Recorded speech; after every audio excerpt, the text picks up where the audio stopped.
I got home at 4:12 in the morning with a dispatch headset dent still pressed into my hair, and the kind of exhaustion that made keys feel more complicated than they had any right to be. The hallway outside our apartment smelled like radiator dust, old carpet, and the cinnamon glaze Noemi Reyes had been testing all week for the bakery's holiday orders. That was how I knew she was still awake before I even opened the door. Most people's roommates left socks in the living room or forgot dishes in the sink. Mine filled the apartment with butter, coffee, and the quiet danger of making a place feel like home without asking permission. Inside, the kitchen light was on low. Noemi stood at the counter in faded sweatpants and an oversized bakery hoodie, hair twisted up with a pencil because she claimed hair ties disappeared into another dimension. A tray of ugly little pastry squares sat cooling beside her, the corner pieces slightly darker than the rest. She always saved those for me because I had once said the overbaked edges had character, and she had pretended to be offended while saving them ever since. She glanced over when I came in and said I looked like a man who had spent 8 hours telling strangers not to do dangerous things while personally considering walking into traffic. I told her that was very close to my official job description. Noemi smiled, but it did not reach the tired part of her face. She had flour on one sleeve and a streak of chocolate near her wrist. The apartment was warm, too warm maybe, because she always forgot how powerful our old oven was until it turned the kitchen into a small weather system. I set my bag down by the door and asked why she was baking before dawn, when any sane person would be asleep. She said production started at 5 and her assistant had called out sick, so she was testing a shortcut before the whole bakery became a crime scene. Then she slid one of the darker pastry squares onto a napkin and pushed it toward me without looking too directly at the gesture. That was how we worked, Noemi and me. 14 months of living across one narrow hallway from each other inside the same apartment had taught us to hide care inside practical things. I checked the locks when she had early shifts. She left coffee in the pot when I came home from nights. I fixed the loose cabinet hinge, and she pretended not to notice until she put my favorite hot sauce in the fridge the next day. We had rules that were not rules. Do not name things. Do not stand too close in the kitchen after midnight. Do not ask why a roommate's bad day could ruin your whole mood. We were good at almost. I ate the pastry standing at the counter and told her it tasted like a cinnamon roll went to college and got emotionally complicated. She laughed then, quiet and real, and for a second the apartment felt less like 4 a.m. and more like some hour that belonged only to us. Then her eyes dropped to the envelope sticking out of my coat pocket. I should have taken it out before I came in. I should have thrown it in my work bag or left it in the car or done anything except let Noemi see the Pittsburgh Emergency Communications logo printed in the corner. She noticed.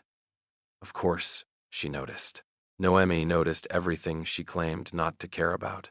She asked if that was about the promotion. I told her it was just paperwork, which was true, in the way cowardly things are often technically true. Hollis had cornered me at dispatch before I left and told me I needed to stop treating the offer like a weather event that might pass if I refused to look up. The Pittsburgh office wanted my answer by the end of the week. Better title, better pay, fewer overnight shifts, a team that needed someone steady. It was everything a responsible man was supposed to want. It was also 4.5 hours away from our kitchen, our bad oven, Noemi's corner pastries, and the way she always left the porch light on when she knew my shift ran late. Noemi wiped the counter with more focus than necessary and said Pittsburgh was a good opportunity. I said it probably was. She said probably, in a voice that made the words sound like evidence. I tried to make a joke about finally escaping the upstairs neighbor's clarinet practice, but it landed badly. She smiled anyway because Noemi was kind even when she was protecting herself.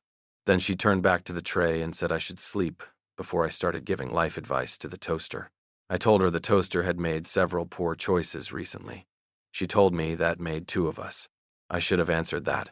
Instead, I took the easy exit and went to the couch. My room felt too far away, which was ridiculous in an apartment where you could hear someone sneeze from behind a closed door. I told myself I would sit for 5 minutes, then shower, then sleep like a normal adult.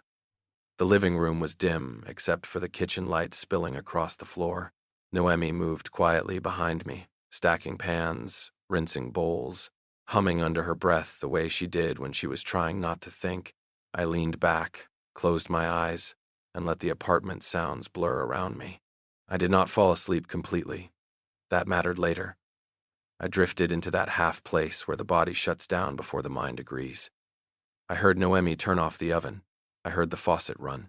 I heard her footsteps come closer, then stop near the couch. For a moment, nothing moved.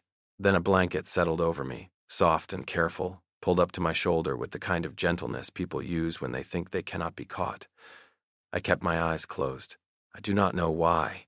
Maybe because waking up would have made the moment ordinary. Maybe because some cowardly part of me wanted to be cared for without having to respond. Noemi stood there longer than she needed to. I could feel her near me. Not touching now, just present. She smelled like sugar, coffee, and the cold air that had followed her back from the bakery earlier that night. Her fingers brushed the edge of the blanket once, like she was smoothing out a wrinkle that was not really there. Then she whispered so softly I almost convinced myself later that I had dreamed it. I wish he'd choose me. The words went through me before I understood them. Not loud, not dramatic, not meant to be heard. That was what made them unbearable. Noemi had not said them like a confession she was offering. She had said them like something she had been carrying alone, and finally sat down beside a man she thought was asleep. I kept still. I kept my breathing even. I let her believe the secret was safe, because opening my eyes would have required me to become the kind of man who could answer it. She walked away after a few seconds. Her bedroom door closed softly. The kitchen light clicked off, leaving only the weak glow from the street outside. I lay there under the blanket she had tucked around me, staring into the dark with my eyes finally open, and understood that if I took the promotion now, I would not just be leaving an apartment. I would be leaving the only woman who had ever wished I would stay before I was brave enough to ask. I woke up 3 hours later with the blanket still tucked around me and my neck, at an angle that suggested the couch had won a legal dispute against my spine. Morning had technically arrived, though in our apartment it looked more like the city had rubbed gray light across the windows and called it effort. The kitchen smelled like coffee, butter, and the faint scorch of cinnamon glaze that had boiled over on one edge of Noemi's tray. For a few seconds, I let myself stay still. There was a dangerous comfort in waking up under a blanket someone else had put there. It made the room feel less accidental. Then I remembered what she had whispered. I wish he'd choose me. The sentence came back so clearly that I could not hide behind sleep. I had heard it. I knew I had heard it. Noemi's voice had been too close, too tired, too private to mistake for a dream. Still, I tried. I sat up slowly and told myself that people said strange things at 4:30 in the morning. Maybe she had been talking about someone else. Maybe she had been half asleep. Maybe the word he belonged to a customer, a cousin, a man from the bakery, some invisible person who did not share our rent, our coffee filters, and the quiet ritual of leaving the porch light on. The problem with that lie was that it did not fit inside the apartment. Everything here already knew better. On the coffee table sat a mug of black coffee, still warm enough to fog the side of the cup. Beside it was a paper napkin with 2 pastry corners stacked on top, the ugly ones with the dark edges I liked. Noemi had written a note in her quick, slanted handwriting saying she had gone to the bakery, the coffee was not poison, and if I ate both corner pieces before noon, that counted as breakfast according to no medical authority whatsoever. There was nothing romantic about the note. That was what made it dangerous. Noemi and I had built an entire private language out of practical things that could deny being love if questioned. I drank the coffee standing in the living room and stared at my own bedroom door like it might offer guidance. My phone buzzed on the couch. Hollis had sent a message asking if I had finally made a decision about Pittsburgh or if he should tell them I had been taken hostage by my own avoidance. I ignored it. Then I looked at the envelope on the counter where I must have dropped it sometime before collapsing. Pittsburgh. Better title. Better hours. A cleaner future. The kind of choice that made sense until you imagine Noemi coming home to a quiet kitchen with a stranger's boxes in my room. By late afternoon, I had convinced myself of 3 separate and incompatible things. First, that I had definitely heard Noemi say she wanted me to choose her. Second, that I should behave as if I had heard nothing because she had not meant for me to know. Third, that my doing nothing was somehow respectful instead of cowardly. That was the kind of logic night shift could do to a man, or maybe it was just me. I had built a career out of staying calm during other people's worst moments. I could tell a panicked father how to do chest compressions, talk a teenager through hiding quietly until police arrived, and keep my voice steady while someone's life cracked open on the other end of the line. But the thought of walking into the kitchen and asking my roommate whether she had meant what she whispered over my half-sleeping body made me want to fake my own disappearance. Noemi came home just after 6 with her hair falling out of its clip and a white bakery box balanced on one hip. She looked exhausted in the specific way she looked when she had spent too many hours smiling at customers who thought holiday pastries appeared through seasonal magic. I was at the sink washing a pan that had already been clean for at least 5 minutes. She paused when she saw me, then lifted the box and said she had brought home casualties from the gingerbread batch. I told her I respected all wounded baked goods. She smiled, but there was a question underneath it. We moved around the kitchen like two people who knew the choreography but had suddenly forgotten the music. She opened the fridge. I stepped aside before she needed me to. I reached for a plate. She handed one over without looking. Her shoulder brushed mine near the counter, and both of us acted like the cabinet above the sink had become fascinating. Every ordinary thing had changed shape. The mug she used, the way she tucked one foot against the other while standing, the little line between her brows when she was deciding whether to speak. All of it seemed to be asking what I was going to do with what I knew. She asked if I had slept. I said some of me had. She asked if the couch had been terrible. I said the couch, and I had reached an understanding. She glanced at the folded blanket over the armrest, then away. I could have thanked her. That would have been normal. Instead, I said the coffee was good. Her mouth tightened. Not hurt exactly, but as if she had expected me to dodge and was annoyed to be right. I almost told her then. I almost said her name and let the whole thing step out into the room, but my phone buzzed on the counter before I could find courage or ruin. The screen lit up with a name I had not seen in months. Serena Vale. Noemi saw it. She did not lean over. She did not have to. The name sat there between the plate of gingerbread casualties and the Pittsburgh envelope like the past had excellent timing. Serena and I had dated for almost 2 years before she decided I was steady but unreachable, reliable but closed, a man she could lean on but not enter. She had not been cruel when she left. That almost made it worse. Cruel endings gave you something to hate. Honest endings made you inventory your own failures. I picked up the phone and read the message while pretending my pulse had not changed. Serena had heard through someone at the city office that I might be moving to Pittsburgh. She said she knew it was out of nowhere, but she wondered if we could meet before I left. She said there were things she had never said properly, and maybe we both deserved a clearer ending. I set the phone face down, but the damage had already crossed the kitchen. Noemi opened the bakery box and began rearranging gingerbread pieces that did not need rearranging. She asked if everything was okay in a voice so casual it had scaffolding around it. I said it was just Serena. The word just was a mistake. Noemi nodded as if that explained something she had not wanted explained. I told her Serena wanted to talk before Pittsburgh became real, and Noemi said maybe I should. I looked at her too quickly. She shrugged and said closure was useful. People liked tidy boxes. She worked at a bakery. She knew about boxes. There was a joke in there somewhere, but neither of us reached for it. I said I was not sure I needed closure. Noemi wiped a crumb from the counter with her thumb and said maybe Serena did. That sounded generous, except her voice had gone careful in a way that made my chest hurt. I wanted to tell her Serena was not the person I thought about when I came home. I wanted to tell her I had spent the whole day hearing one whispered sentence in every quiet corner of the apartment. Instead, I stood there like a man watching a call come in and refusing to pick up. Noemi closed the bakery box and pushed it toward me. She said I could have the ugly pieces because apparently I had emotional loyalty to damaged carbohydrates. Then she added, without looking at me, that if I needed to meet Serena, I should meet her. If I needed Pittsburgh, I should take Pittsburgh. She said it was my life, and she would not be the kind of roommate who made that harder. Roommate. The word landed exactly where she meant it to land. She took her hoodie from the back of the chair and went toward her room. At the doorway, she paused but did not turn around. She said she hoped Serena gave me whatever I was waiting for. Then her door closed softly, and for the second time in one day, I stood in our apartment holding a truth I had been too afraid to answer.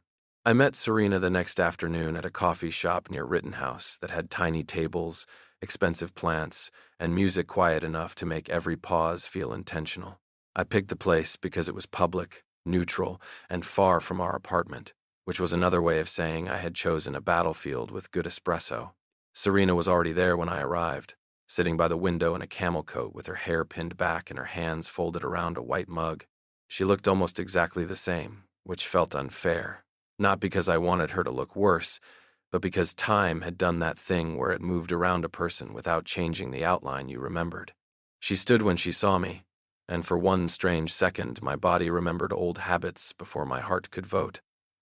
A polite hug, her perfume, the careful distance afterward.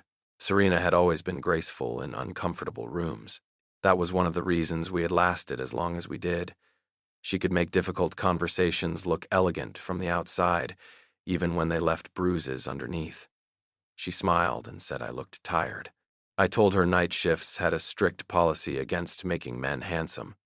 She laughed softly, and the sound was familiar without feeling like home. We talked about safe things first. Work, the city, mutual people whose lives had moved forward without asking our permission. She told me her divorce had been finalized in October, and I said I was sorry because I was. Serena had not been a villain in my life. That would have made this easier. She had loved me in the way she knew how, and then one day she had looked at me across a dinner table and said she felt like she was standing outside a locked house with the lights on. I had hated her for saying it because it was too accurate to dismiss. She stirred her coffee without drinking it and said she had thought about me a lot during the separation. I kept my face still.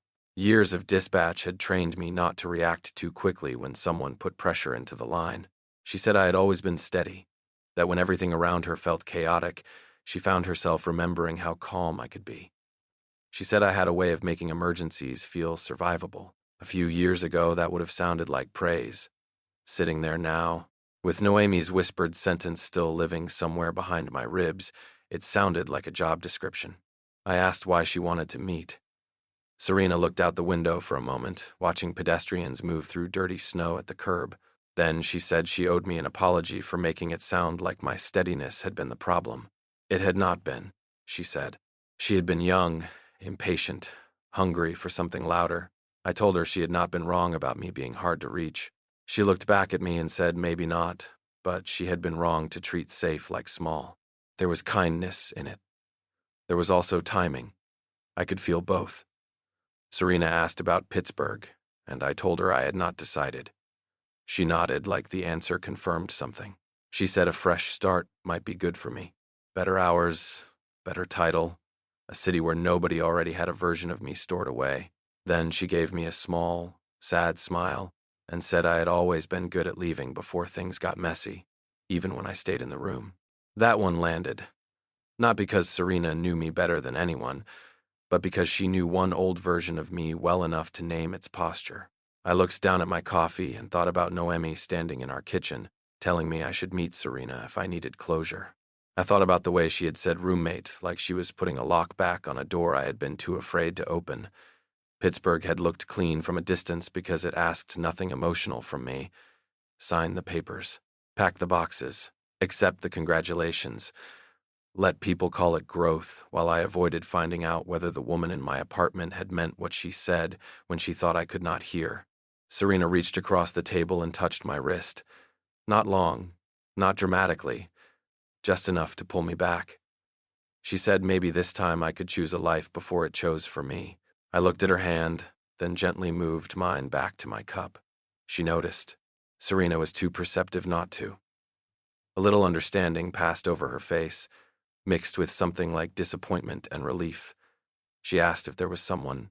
I almost said no, because habit is a coward with good reflexes. Instead, I said there was a roommate. Serena's eyebrows lifted, but she did not tease me. She only waited. So I told her a little. Not the whisper. That felt like it belonged to Noemi until I had the courage to answer it. I told Serena that Noemi worked impossible bakery hours, saved me ugly pastry corners, and made fun of my spice drawer because I alphabetized it once during a snowstorm and she had never forgiven me. I told her Noemi had a way of making the apartment feel lived in without making me feel crowded. I heard myself say that and realized it was the most honest thing I had said all week. Serena smiled then, softer than before. She said my voice changed when I talked about her. I told her it probably just sounded sleep-deprived. She said no, it sounded present. That was the word she used. Present. I had spent years being described as steady, reliable, calm, useful. Present was different. Present meant I was not only managing the room, I was in it. I sat with that for a moment and felt a quiet grief for the man I had been with Serena, not because I wanted to return to him, but because he had been doing his best with tools that were never made for love. We left the coffee shop without drama. Serena hugged me again, shorter this time, and told me she hoped I chose something that scared me for the right reasons. I told her I hoped her next chapter was kinder than the last one. We meant both things. Then she walked toward Walnut Street, her camel coat disappearing into the late afternoon crowd, and for the first time since her message lit up my phone, I did not feel pulled backward. I felt turned around, facing the direction I had been avoiding. When I got home, the apartment was quiet in the wrong way. The kitchen light was on, but low. Noemi sat at the table with her head folded over her arms, asleep beside a notebook full of bakery numbers and a cooling mug of tea she had not finished.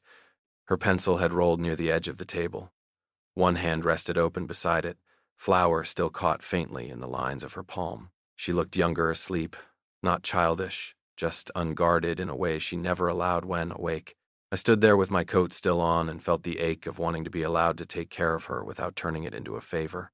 I moved quietly, hanging my coat by the door, turning down the heat because the apartment had gone too warm again, sliding the mug a few inches away from her elbow.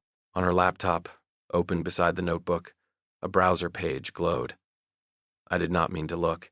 That is the kind of thing people say when they absolutely looked, but I swear at first I only reached to keep the screen from dimming and startling her when it woke. Then I saw the search bar. Short-term rooms near South Philly. Month-to-month apartment share. Available January. My hand stopped above the trackpad. Noemi shifted in her sleep, face turned toward her folded arm, unaware that she had just made the future visible on a 13-inch screen. I backed away slowly, as if the laptop had become something fragile and dangerous. For a long moment, I listened to the refrigerator hum, the radiator click, and Noemi breathing softly at our kitchen table. Then I understood that while I had been deciding whether to leave, she had started preparing for the moment I did. The apartment listing stayed in my head all night like a call I had not answered. I went to bed after making sure Noemi's laptop had gone dark on its own, which felt like the coward's version of respect. I did not wake her. I did not ask why she was looking for rooms. I did not tell her that Serena had turned into a closed chapter the moment she asked if there was someone else. Instead, I stood in my bedroom doorway for too long, listening to the quiet on the other side of Noemi's door, and then I did what I always did when something mattered too much. I waited. By morning, the apartment had taken on that careful atmosphere people create when they are both pretending nothing is wrong.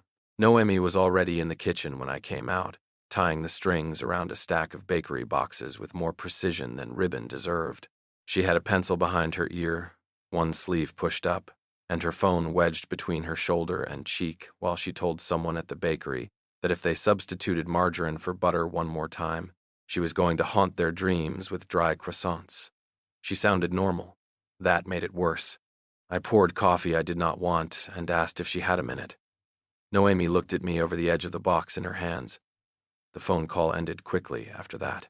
She set the box down and said she had about 47 seconds before she needed to leave, which was, Noemi, I know this is serious and I hate that you are making me stand still.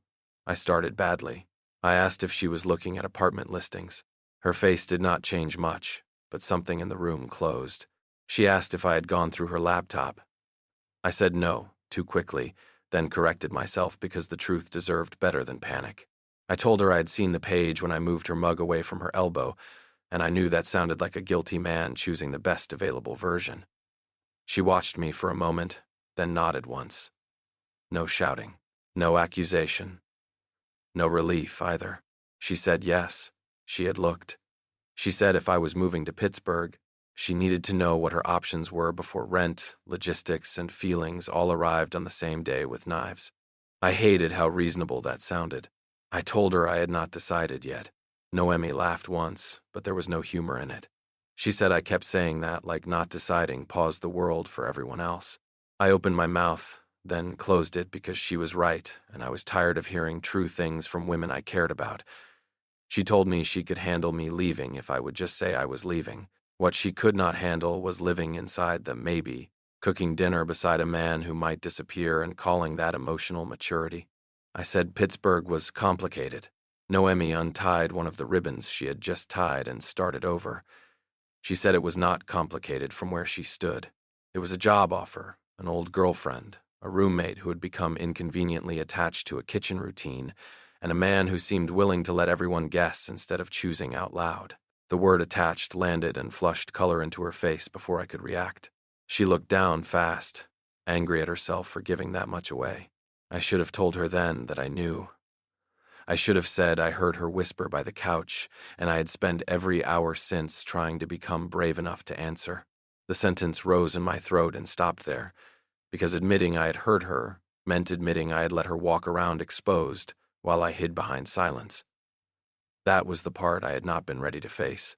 It was not only fear, it was guilt. So I said the weaker thing. I told her I did not want her making plans based on something that was not final. Noemi looked up, and this time the hurt was clear.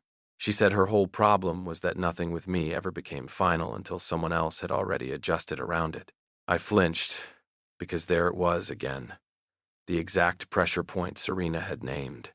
The thing Hollis kept shoving toward me. The thing Noemi had been living inside without having the evidence to convict me. I was calm in emergencies because emergencies had timelines. Love did not. Love let you delay until the delay became the answer. A knock hit the apartment door before either of us could say the next thing. Noemi closed her eyes like she had personally offended the universe. I opened the door because I needed the break, and a woman in a red wool coat stood there with 2 canvas bags at her feet and an expression that informed me she had already decided whether I was guilty.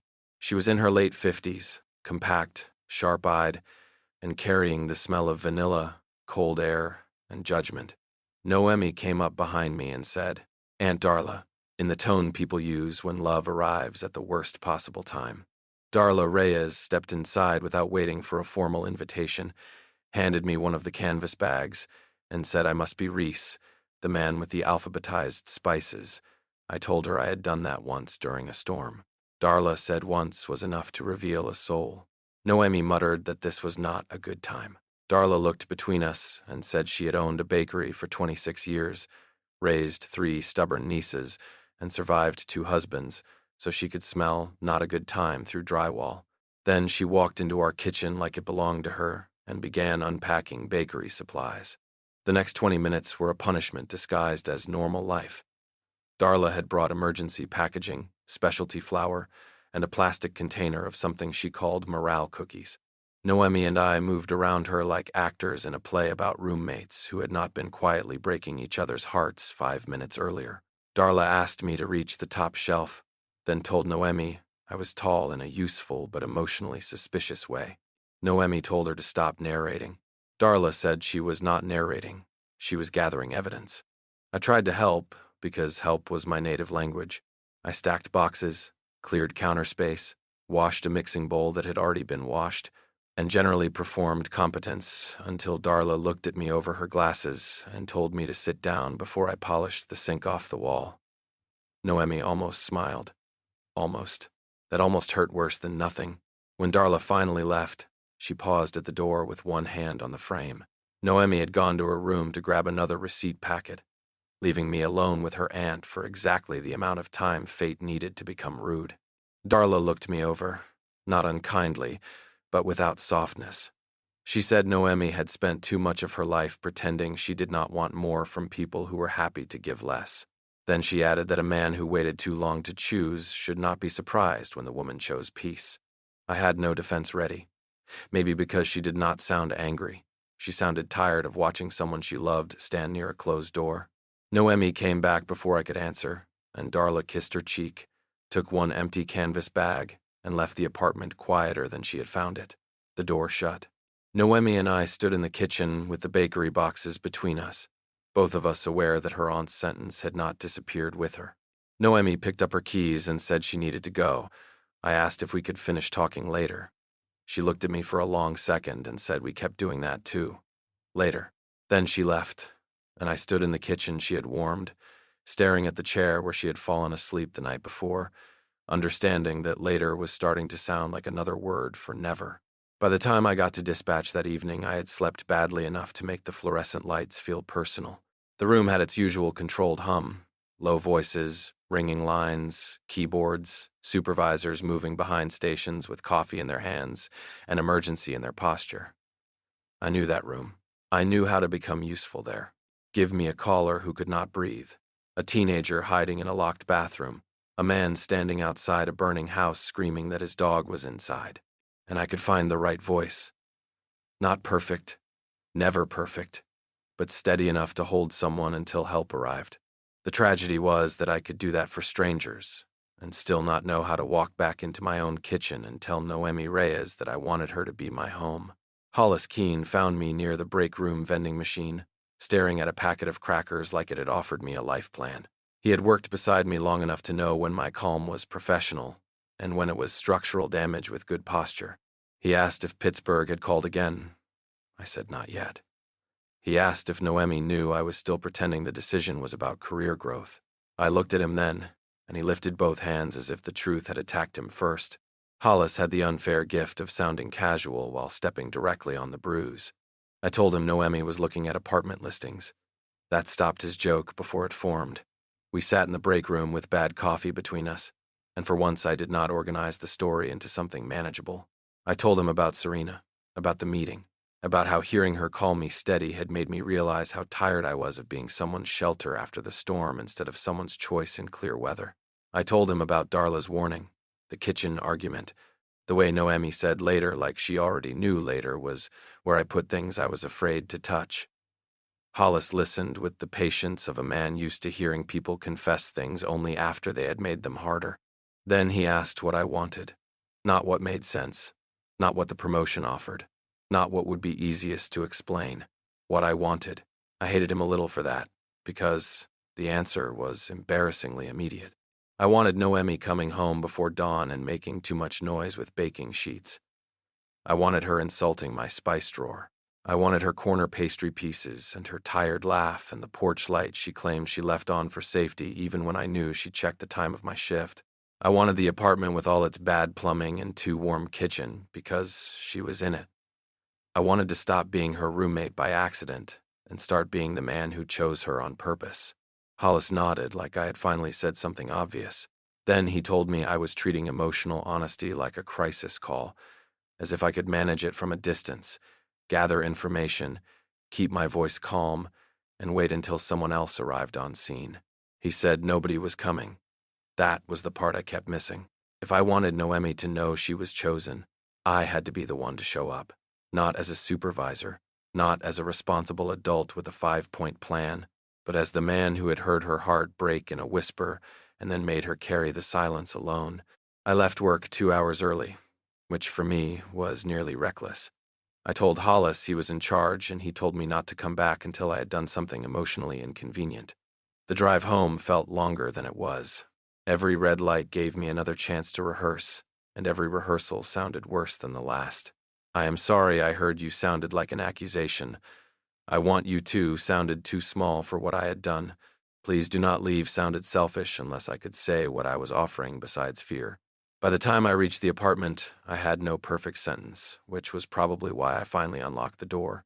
Noemi was in the living room with a duffel bag open on the couch. She had folded 2 sweaters, a pair of jeans, and the old sleep shirt she wore when she was too tired to pretend she cared what matched. A bakery tote sat by the door. Her hair was down, which meant she was not going back to work, and her face had that quiet, decided look that made my stomach drop. She looked up when I came in and seemed surprised to see me early.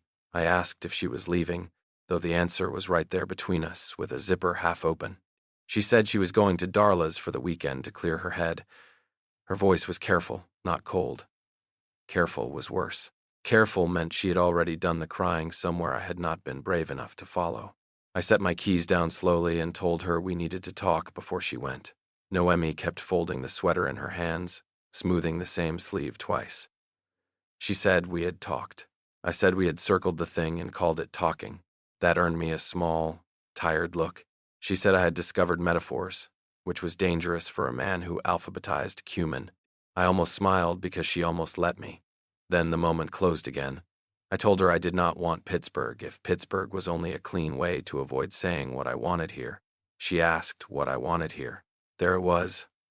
No soft landing, no warm-up, no emotional dispatcher guiding me through, just Noemi standing by the couch with her weekend bag open, asking me to be honest before she finished packing herself out of reach. I said I wanted her. The words came out rougher than I meant, and for 1 second her hand stopped moving. Then she looked down again and said I should not say that because Serena had been kind, or because Darla had scared me, or because an empty apartment suddenly felt inconvenient. I told her it was not sudden. She asked how she was supposed to know that. I said because I had heard her. The room changed so completely that I knew, before she spoke, what I had done. Noemi went still. Not startled in the soft way, still in the exposed way. Like I had opened a door she thought was locked and stepped into a room she had been protecting with her whole body. Her voice was quiet when she asked what I meant. I could have lied. I could have pretended I meant something else, some easier sound, some safer moment. But I had already hidden behind silence once, and it had brought us here. So I told her that morning on the couch I had not been fully asleep. I heard her cover me with the blanket. I heard what she whispered. For a few seconds, she did not even blink.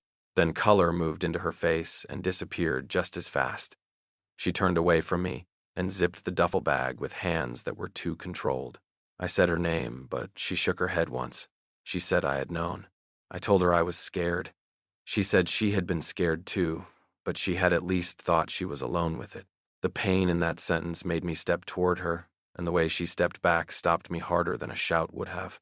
Noemi looked at me then, and the hurt in her face was not dramatic. It was adult and tired and worse because of it. She said I had let her make breakfast, crack jokes, watch Serena's name light up my phone, and tell me to go get closure, all while knowing exactly what those words had cost her. I tried to explain that I did not know how to answer without ruining everything. She said silence had ruined plenty. Then she said she would rather be rejected honestly than quietly kept as comfort while I decided whether she was worth the disruption. That was when I understood I had mistaken caution for kindness.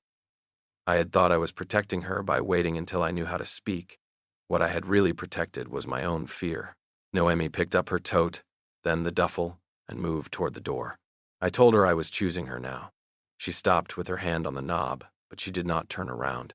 She said choosing someone after they start leaving is not the same as choosing them before they have to. I had no answer that could fix that. Not quickly. Not with one confession made late. She opened the door, and the hallway light fell across her face. For 1 second I saw the woman who had whispered beside my couch because she thought wanting me was safest when I could not hear it. Then she said she needed the weekend, and I loved her enough, or feared losing her enough, to let her walk out without grabbing for another excuse. The door closed softly behind her. Our apartment did not become silent all at once. The refrigerator hummed. The radiator clicked. A car passed outside with its bass low and distant. But the living room felt hollow in a way I had created. I stood beside the couch where her blanket had covered me 2 mornings before, looking at the space where her duffel bag had been, and for the first time, I understood that silence was not neutral. Sometimes silence was an answer you gave without meaning to, and sometimes the person you loved finally believed it. I did not sleep after Noemi left. I tried, because that is what sensible people do when their lives are falling apart at midnight and nothing useful can be accomplished until morning. But every time I closed my eyes, I saw the way she had stood by the door with her hand on the knob, hurt and steady and already halfway gone.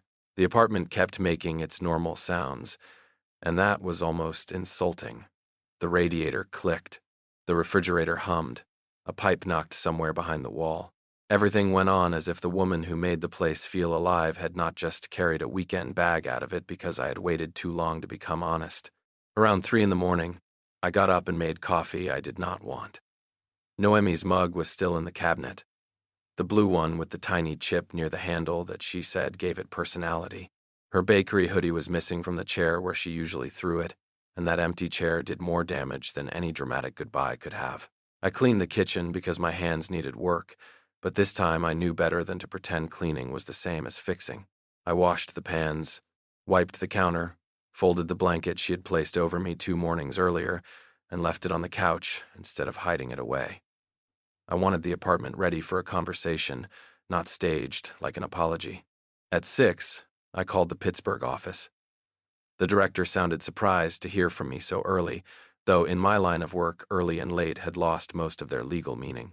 I thanked her for the offer and told her I could not relocate.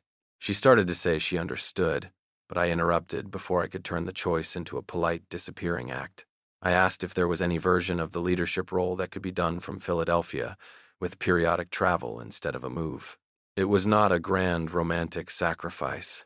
It was not me throwing away my future at the altar of feelings. It was me finally admitting that ambition did not have to look like escape. She said they had not designed the role that way, but they were willing to discuss it. I told her I would be interested only if staying in Philadelphia was part of the conversation. When I hung up, the apartment did not burst into music.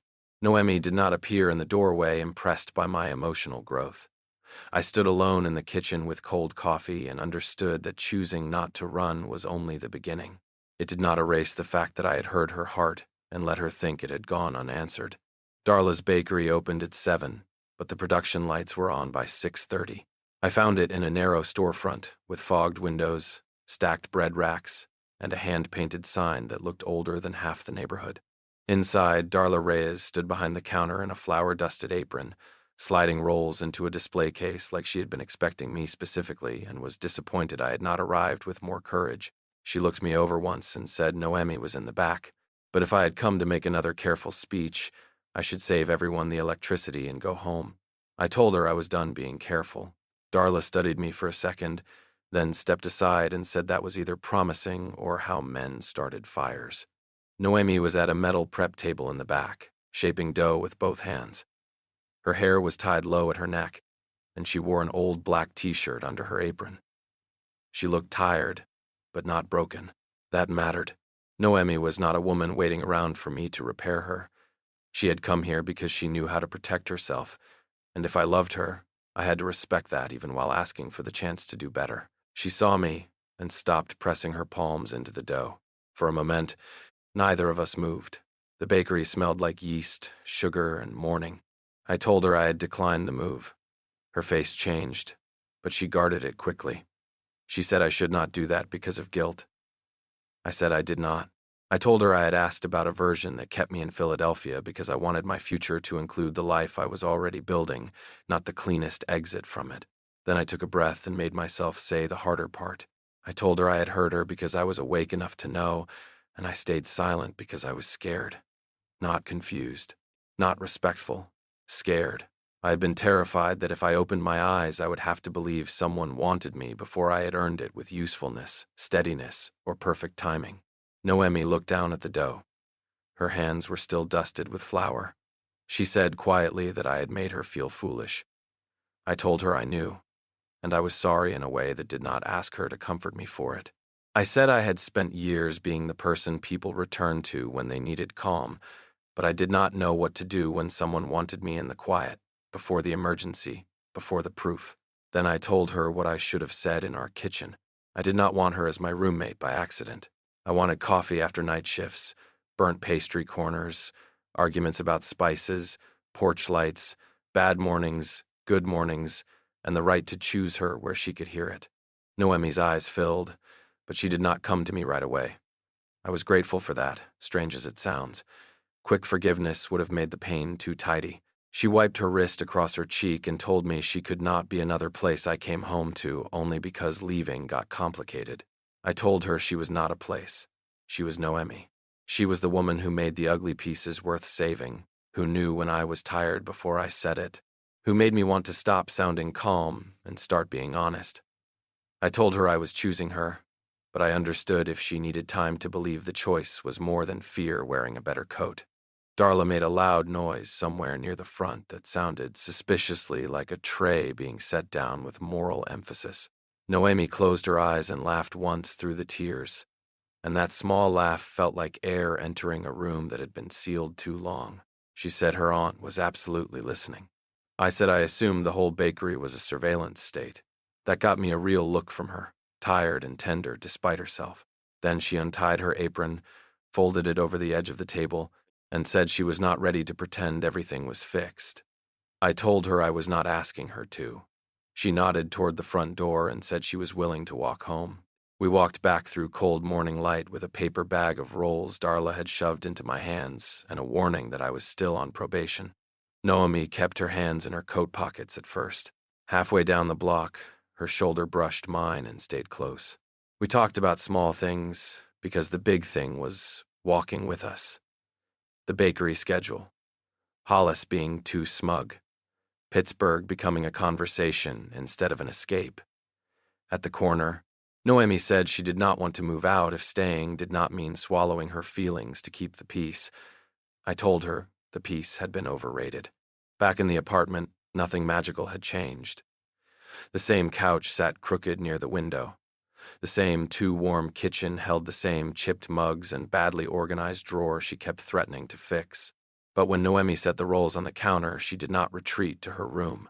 She stood in the kitchen where almost everything between us had almost happened and asked what we were supposed to do now. I said we could start with breakfast and radical honesty, though not necessarily in that order. She said radical honesty sounded exhausting before coffee.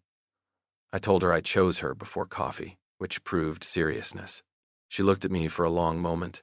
Then she stepped close enough that I forgot whatever clever thing I had planned to say next.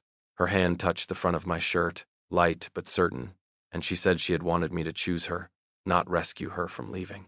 I said I knew. Then I told her I was not there to stop her from walking away. I was there to ask if I could walk with her, even on the days when I was late, clumsy, and learning how not to hide. Noemi breathed out slowly, as if some part of her had been holding that breath since the couch, since the whisper, maybe longer. When she kissed me, it felt less like a beginning than a truth finally allowed to stand in the room. There was no dramatic music, only the coffee maker sputtering, because I had forgotten to put the pot in straight. Noemi laughed against my mouth and told me I was ruining the moment with appliance failure. I said broken things were kind of my specialty. She said she was not broken. I touched her face carefully and told her no, she was not. Then she kissed me again, slower this time, and the kitchen light warmed around us like it had been waiting for us to stop pretending. We did not become perfect after that. I still had to learn how to say things before they became emergencies. Noemi still had to learn that asking to be chosen was not the same as begging. But the apartment changed in the ways that mattered. Her bedroom door stayed open more often. My Pittsburgh envelope disappeared into a drawer, replaced by a travel schedule and a remote work proposal. The porch light remained on, but now neither of us lied about why. Some mornings, she came home with flour on her sleeve and kissed me before complaining about my spice drawer. Some nights, I came home exhausted and found a blanket on the couch, not because I had fallen asleep under a secret, but because someone who loved me knew I would need it. The first time Noemi whispered that she loved me, she did it while fully aware I was awake. I chose to answer right away. Have you ever loved someone quietly because you were afraid asking to be chosen would cost you everything? Or have you ever waited too long to tell someone they mattered? Tell me your story in the comments.